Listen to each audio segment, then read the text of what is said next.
Hello guys, welcome to Ben's vlog. For today's video we have 350 and it is converted to 240 VC and it is 60 Hertz.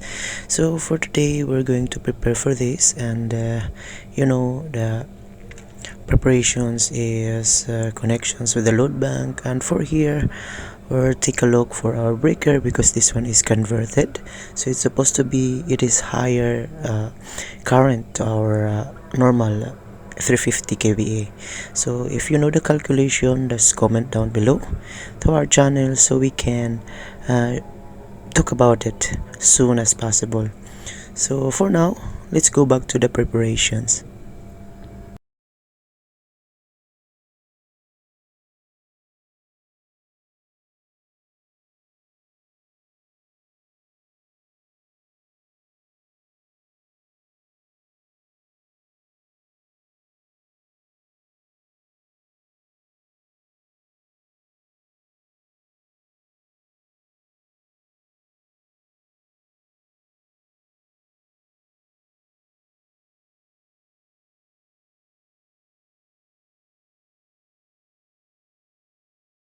Always remind, if you are the one who do the calibrations, you need to check your AVR if it is incorrect connections, and it's supposed to be you have to change some of the settings that you need to do in order to get the correct settings, because this one is 60 Hertz and it is 240 volts. So here it is changed already the connections. This one is double Y or it's parallel Y connection, so you can get 240 volt easy. So here is the connections for our city, and this is the breaker size. It is higher than the normal, so these connections down here we need to add more cables in order to get the correct current capacity in during the load tests. So here I am preparing for the configurations and also the configurations for our ECU. So let's take a look so how we can do it this to finish. So here, since this one is 60 Hertz, so I will get some external connections for our 50-60 Hertz connections in order to run this engine into that speed for 1800 RPM. So next thing you need to do is we need to add a cable for our load bank, because this one is not enough for our load, so we need to increase more cable capacity to get the correct load that we wanted in order to have a perfect testing. So now as you can see, I will remove those cables. So we need to connect to the breaker and start pulling each of the cable going to the breaker. Sorry for my voice now, because recent days I have a cough and a runny nose, so because of the weather it is like this in the UAE. So let's fast forward until we finish the connections to our breaker load.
So this time we're done our connection. So now we're going to crank first, and we take a look if there is some disalignment for our alternator, and we will start after this crank.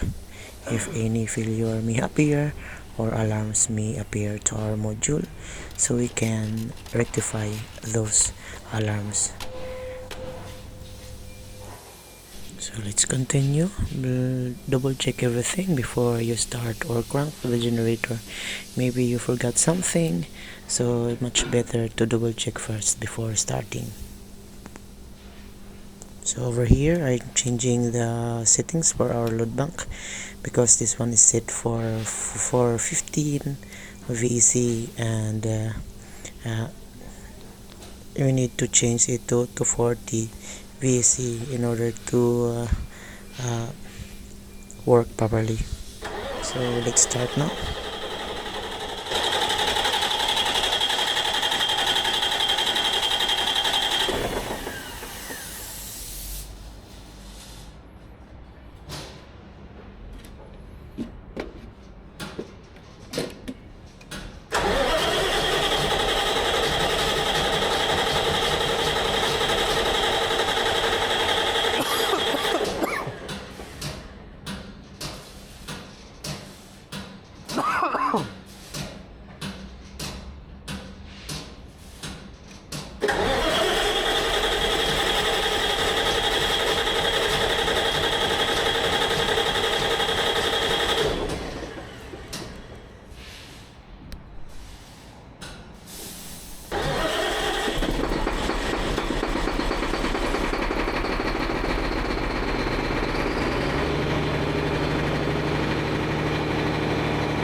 So over here we have some problem. The generator is shut down because the frequency is not adjust automatically, and also we need to adjust the voltage accordingly to our set points. So here we need to double check what happened, why it is shutting down. So let's double check those alarms, and so we can rectify it, and we can find the AC solutions and the AC way to make it fast our work completely.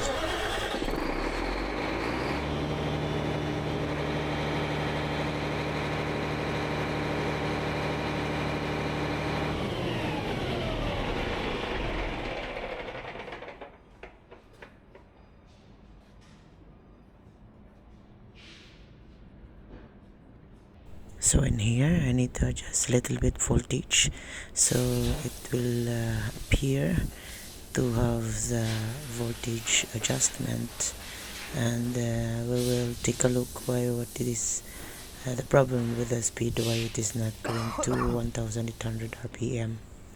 So let's start again and check the voltage if it is adjusts.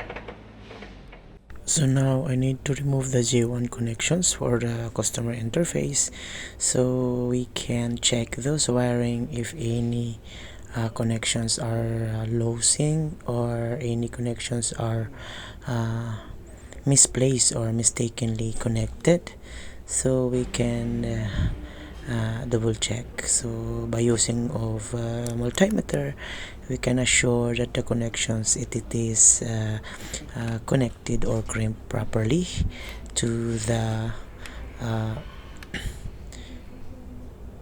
or each of the wire, if it is in a good connections or in a good crimping conditions.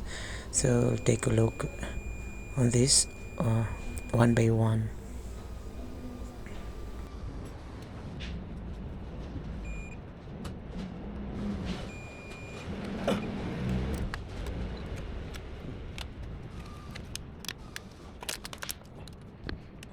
So over here all the connection is good, so I connect it back, the J1 connections to the ECU, so we can try it again if same.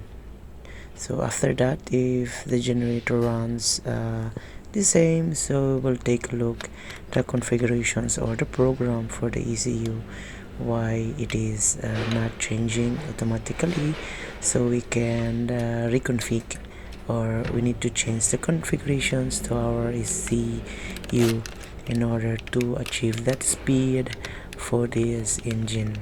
So let's cover back those connections, and let's take the computer or the laptop for next preparations for this. So while I will start again and double check why it is not running correctly.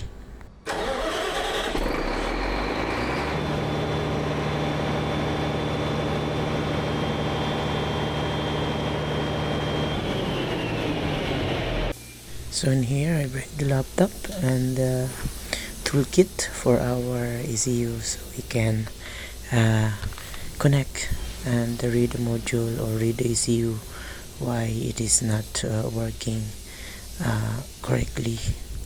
So by using these tools we can connect to the computer and check the program of this.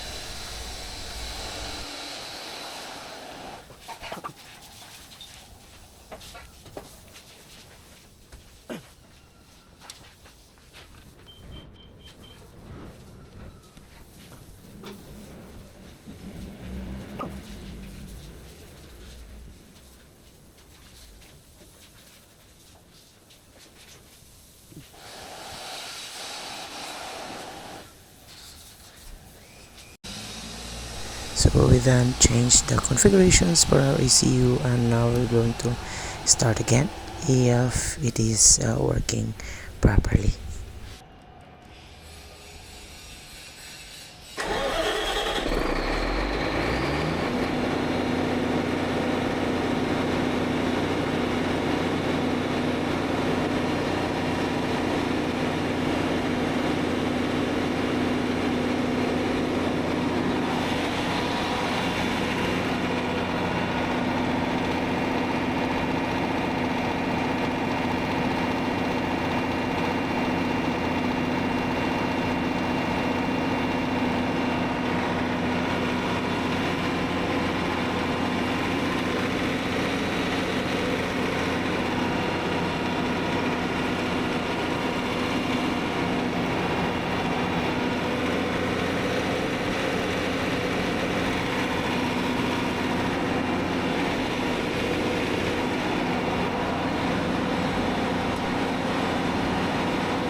So this time, since we fixed already the problem, now we're going to do the load testing in order to check those load if it is capable and our engine is in a good conditions. We need to check in order to have the perfect product that you give to the customer by doing the testing or the load testing or the stress testing for our engine and to our alternator.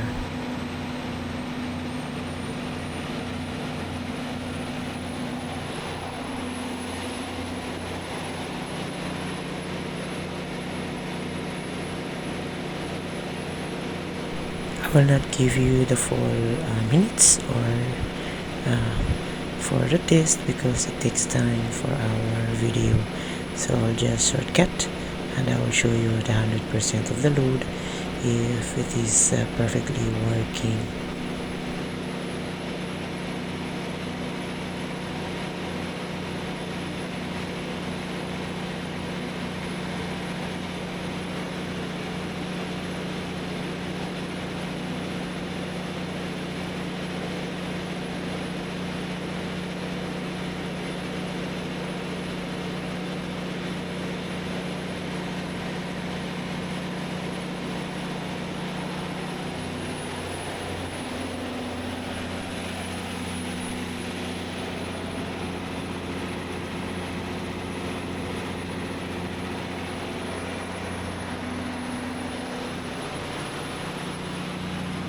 So in here you can see we have 104% of the load capacity of our alternator and our engine.